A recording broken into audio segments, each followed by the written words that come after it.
No one worked on their game more or harder than Ben Hogan. And the results of his relentless pursuit of perfection earned him a spot in the World Golf Hall of Fame. The accomplishments are endless. After winning his second Masters, he won his fourth United States Open and went overseas to win his lone British Open. Yet Hogan was denied an opportunity to compete for the Grand Slam because he could not get back to the States in time to play the PGA Championship. Nonetheless, Hogan became a national hero.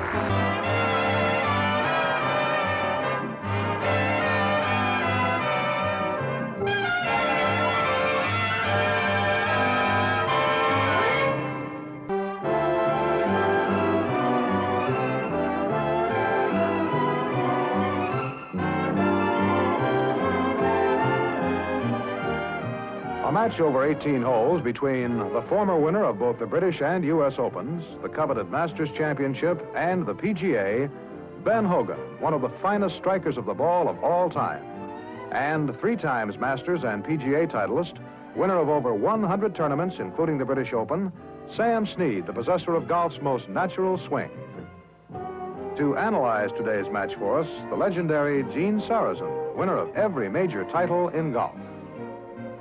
I'm George Rogers on the scene here in Houston, and this is Shell's Wonderful World of Golf, a series of international matches played on the world's most famous golf courses.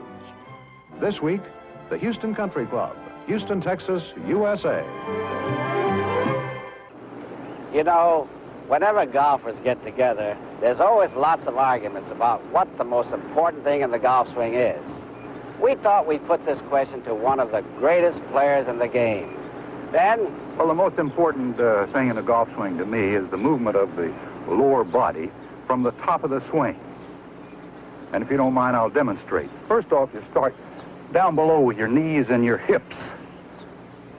At the top of the swing, you move the lower part of your body, not your shoulders, the lower part of your body, letting your arms and hands follow, bringing you into position to hit.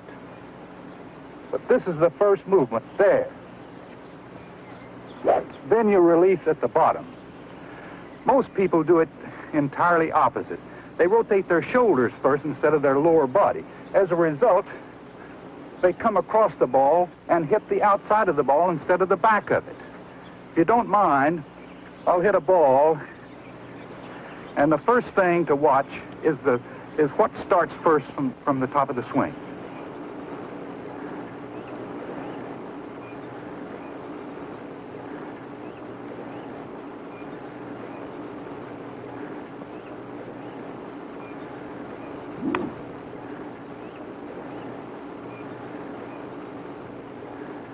To show that there's more than one way to arrive at the same objective, here's a slightly different approach from Sam. Well, Gene, I think after you complete the top of the backswing, it's the starting of the downswing that means the difference between a good shot and a bad shot. As you know, you'll see a lot of the so-called dubs. They'll get to the top of the backswing. We call that playing the flute when the fingers come apart. And now when he grabs on the downswing, he'll make a cast from the top, which causes the club to come from the outside in, which you may have a banana ball or maybe a ducking hook or something.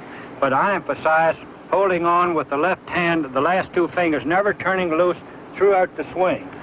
So you start to pull down with the left hand on the downswing while it pulls the weight into the left side, and you have a nice firm body and you have a nice firm shot. I'll try to demonstrate to you.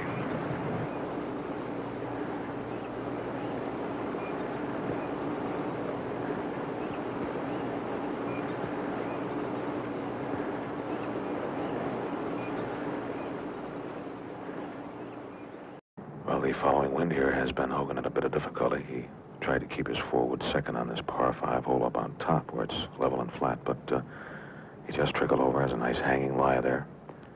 An acre of sand in front of the green to carry, and the pin is way to the front of the green, so he'll have to try to cut this ball up with a pitching wedge and not get it too far past the hole. He's had a lot of downhill putts coming from the back of the green to the front all day long. And this has got to be the hardest shot he has had to play here today.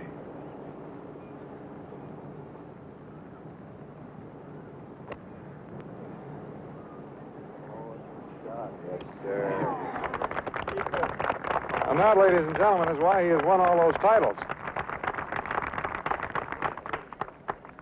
Houston citizens are justly proud of what they have.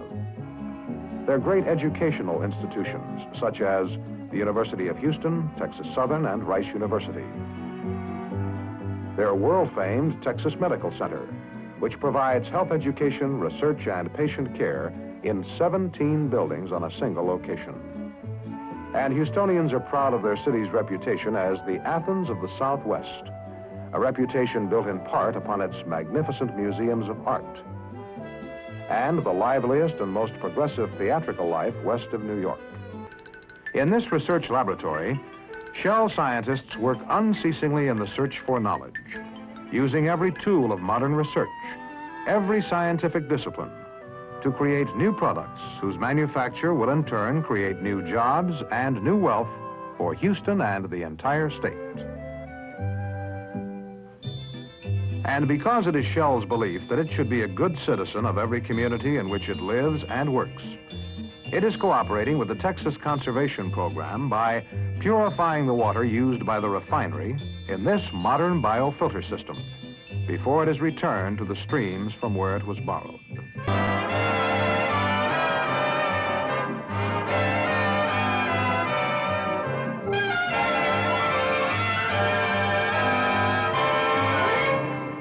After 27 tour wins, Snead finally captured his first major championship, the 1942 PGA Championship.